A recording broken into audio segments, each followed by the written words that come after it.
Former President Chief Olusegun Obasanjo has disclosed that his romance with some presidential candidates and political parties is not an indication that he has a preferred presidential candidate for the 2023 elections, but that he rather has a national agenda. Hello and welcome back to Newsroom Nigeria. This is where we give you hot, fresh and sizzling news all day long. If you haven't subscribed to this channel yet, please go ahead and subscribe. In fact, let me give you a few seconds to subscribe. Have you subscribed? Have you? All right, thank you very much. Thank you for subscribing. You're welcome to the gang. You're welcome to the community. Thank you very much.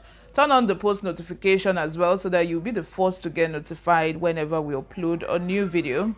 Without further ado, let's dive straight into the details of today's news. He said as an elder statesman, he has no anointed presidential candidate or a preferred political party, but an agenda for the country. He made this known in Minna, Niger State, after having separate closed-door meetings with former military president General Ibrahim Babangida and General Abdulsalam Abubakar at their uphill residence, Minna, on Sunday.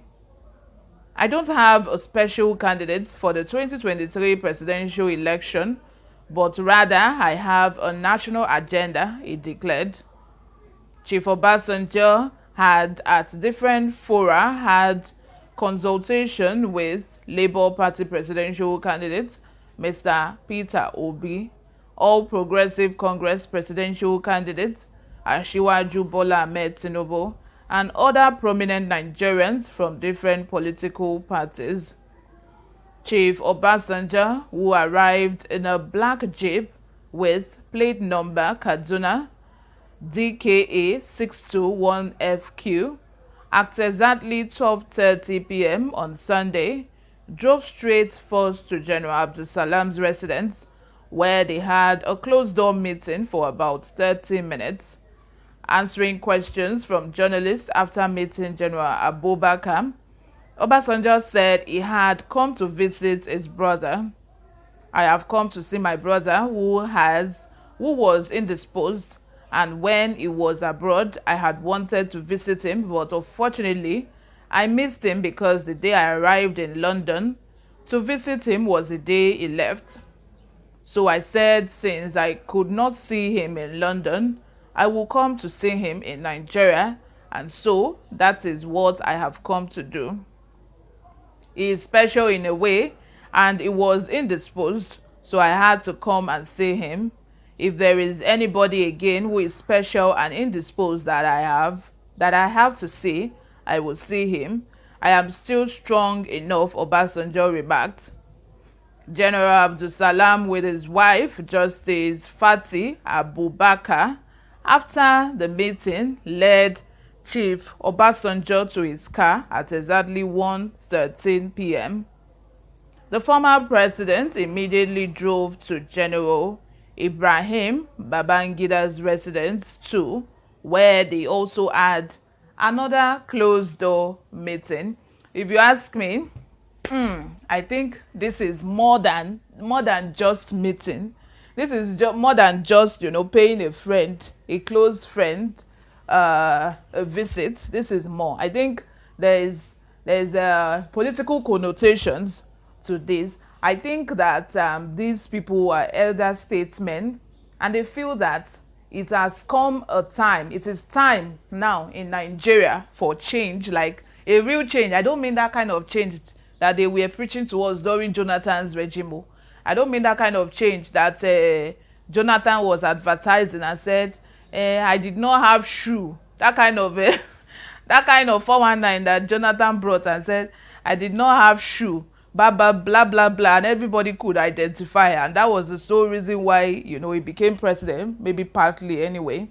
But what I'm really saying here is that, these three people are elder statesmen, and they feel that it has gotten to a time where, we need to press the emergency button. Like, something needs to be done urgently, because I don't know wherever you're living in the country. If you're living abroad, congratulations. But if you're living in Nigeria, hey God, my people, the hardship, it's not easy. It's not easy. People are going through it at this time in Nigeria.